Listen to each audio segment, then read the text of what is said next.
नमस्कार, welcome back to our channel the magnificent brain. हमारे इस यूट्यूब चैनल में आप सभी का स्वागत है। आज हम जीके जीएस सीरीज के 25वें दिन पुनः 15 प्रश्नों के साथ उपस्थित हैं। ये वो प्रश्न होते हैं जो विभिन्न प्रतियोगी परीक्षाओं में पूछे गए होते हैं। आने वाले परीक्षाओं में भी पूछे जाने की उम्मीद होती है। आइए शुरू करते हैं आज का हम अपना पहला प्रश्न।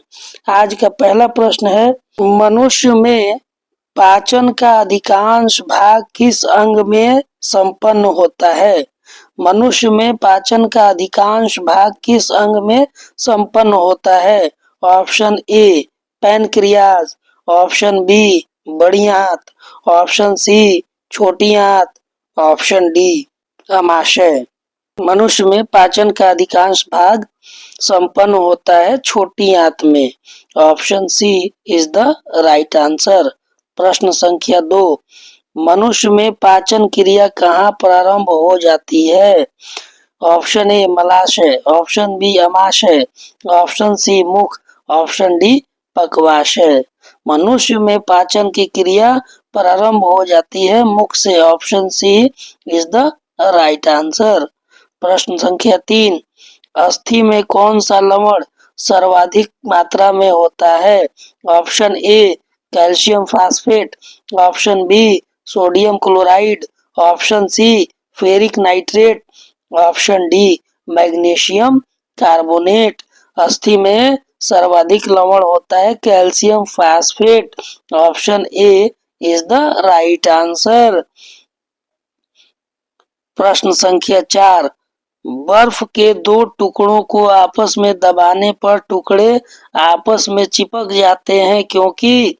ऑप्शन ए दाब अधिक होने से बर्फ का गलनांक घट जाता है, ऑप्शन बी दाब अधिक होने से बर्फ का गलनांक बढ़ जाता है, ऑप्शन सी दाब अधिक होने से बर्फ का गलनांक पहले घटता है फिर बढ़ता है, ऑप्शन डी दाब व गलनांक में कोई संबंध नहीं है।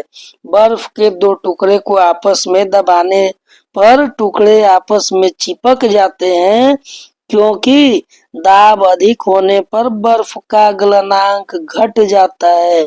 Option A is the right answer. प्रश्न संख्या 5, अमोनियम क्लोराइड का जलीय विलयन होता है। ऑप्शन ए अम्लीय, ऑप्शन बी क्षारीय, ऑप्शन सी उदासीन, ऑप्शन डी रंगीन। अमोनियम क्लोराइड का जलीय विलयन होता है क्षारीय। Option B is the right answer. प्रश्न संख्या 6, भारत के अरब सागर और बंगाल की खाड़ी से लगे समुद्र तट की लंबाई लगभग कितनी है? भारत के अरब सागर और बंगाल की खाड़ी से लगे समुद्र तट की लंबाई लगभग कितनी है? Option A 5700 kilometre, option B 5900 kilometre, option C 6100 kilometre, option D 6300 kilometre. इसका सही जवाब है option C 6100 kilometre. Option C is the right answer. प्रश्न संख्या 7, सियाचिन है। ऑप्शन ए भारत और पाकिस्तान के बीच का रेगिस्तान सीमांत क्षेत्र, ऑप्शन बी भारत और अफगानिस्तान के बीच का सीमांत क्षेत्र, ऑप्शन सी भारत और म्यांमार के बीच का सीमांत क्षेत्र, ऑप्शन डी भारत और पाकिस्तान के बीच का हिमनद सीमांत क्षेत्र।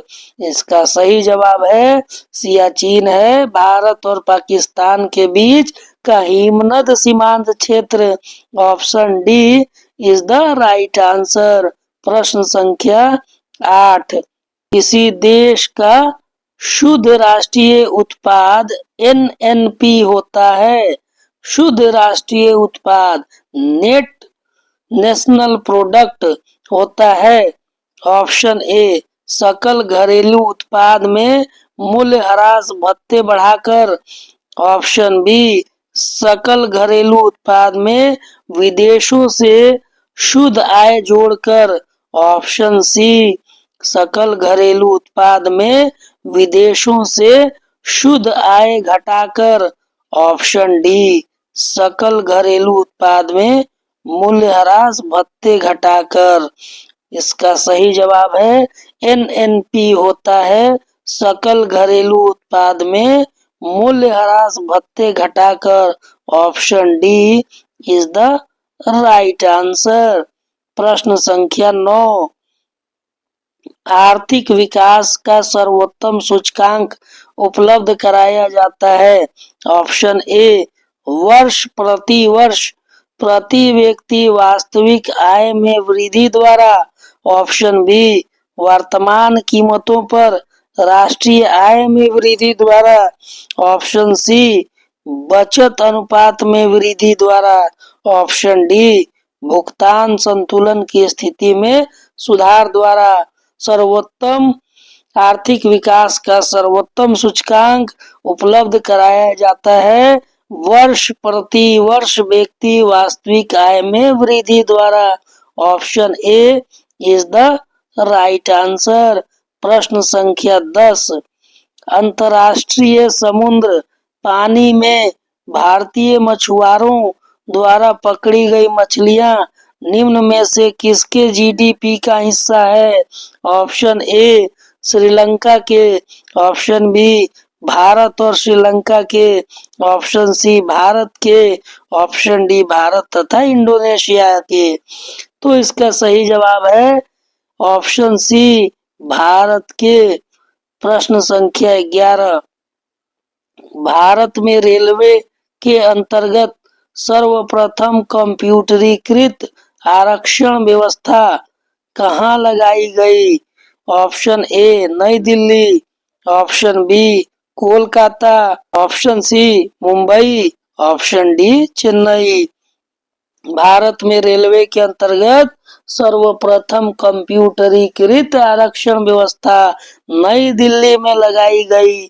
Option A is the right answer. प्रश्न संख्या 12, रैम का पूर्ण रूप क्या है। Option A random access memory.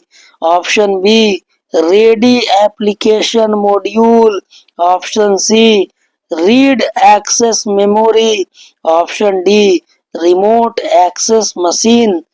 RAM का पूर्ण रूप है random access memory. Option A is the right answer.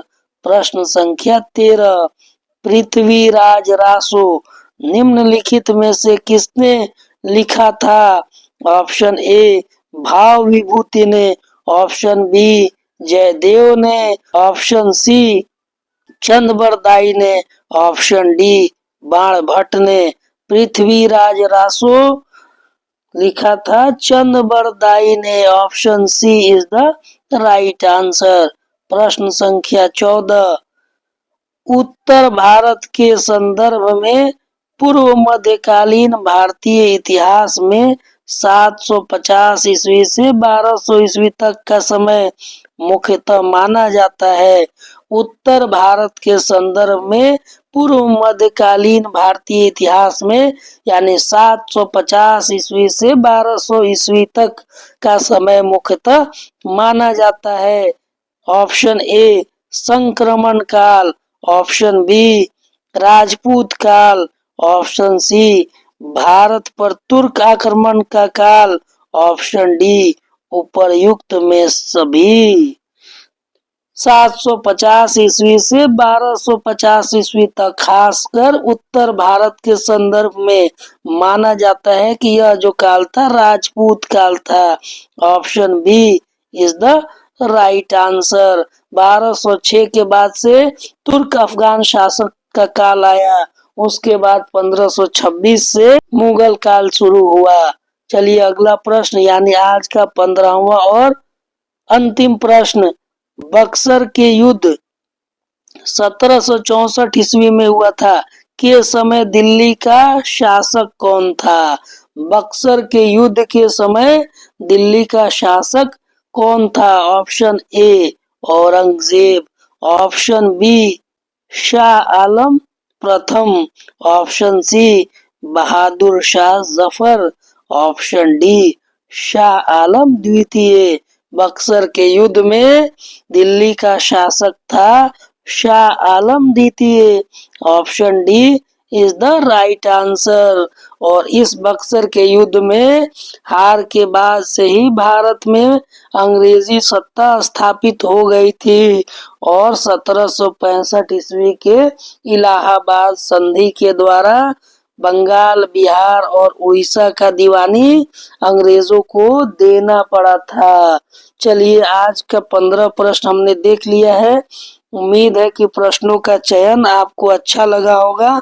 यदि अच्छा लगा है तो हमारे इस YouTube चैनल को सब्सक्राइब कीजिए, हमारे इस वीडियो को लाइक कीजिए, शेयर कीजिए। मिलते हैं जीके जीएस सीरीज के 26वें भाग में। तब तक के लिए दीजिए हमें अनुमति। धन्यवाद। Thank you for watching.